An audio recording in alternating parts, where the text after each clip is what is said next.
Dot యామిల్ file మనం create చేసింది. ఒకసారి మనం ఈటీసీడీలో ఉన్న డిప్లాయ్.యామిల్ ఫైల్‌ని చెక్ చేద్దామా? సో, ఈటీసీడీలో ఉన్న డిప్లాయ్.యామిల్ ఫైల్‌ని చెక్ చేయాలంటే kubectl edit deploy and then నా ఇంజినెక్స్ డిప్లాయ్‌మెంట్. సో, నా ఇంజినెక్స్ డిప్లాయ్‌మెంట్‌లోకొస్తే ఇక్కడ మెటాడేటాలో యానోటేషన్ ఉందా?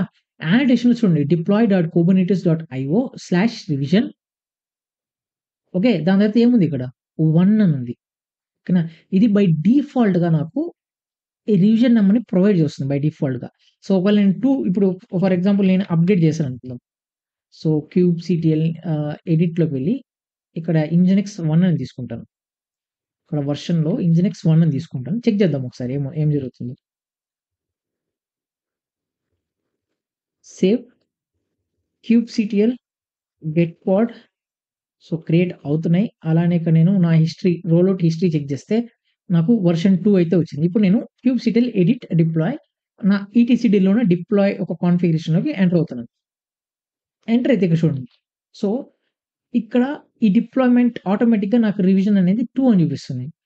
సో, ఇది యానోటేషన్ అనేది బై డిఫాల్ట్ కుబర్నెటిస్ అంటే నా డిప్లాయ్‌మెంట్ ఒక మోడల్ అనేది నాకు ఆటోమేటిక్‌గా యాడ్ చేస్తుందన్నమాట లైవ్ కాన్ఫిగరేషన్‌లో. సో, దీన్ని మనం ఏమనుకోవచ్చు, ఈ రివిజన్ అనేది యానోటేషన్ ద్వారా క్రియేట్ అయిందని జెప్పేసి. So, annotation is nothing but ఒక స్టిక్కీ నోట్స్ లాగా అనుకోండి సింపుల్‌గా అర్థమయ్యేదానికి. సో, అలానే ఇప్పుడు నేను ఇక్కడ చేంజెస్ చేయాలనుకుంటున్నా. Change cost. ఇప్పుడు నేను మనకి ఇంజినెక్స్ చూస్తే సో, ఇంజినెక్స్, ఇంజినెక్స్ ఇమేజెస్‌లోకి వెళ్లి సో, 1.29.1 ఉంది కదా! సో, దీన్ని నేను అప్‌డేట్ చేద్దాం. అప్‌డేట్ చేసిన వెంటనే ఇక్కడ నేను నా చేంజ్ కాస్ట్ కూడా రాయాల్సుంటది.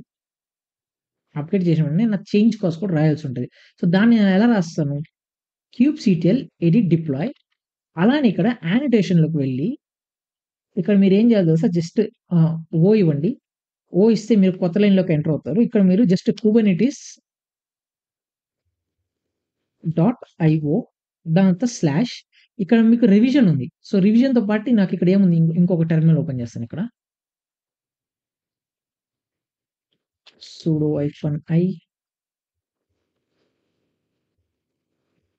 kubectl rollout history deploy then నా డిప్లాయ్‌మెంట్ ఒక నేమ్ వచ్చేసి deployment hyphen nginx hyphen deployment. So, spelling mistake roll out రావాలి. సో, ఇక్కడ నాకు రివిజన్ ఉంది. చేంజ్ కాస్ట్ ఉంది.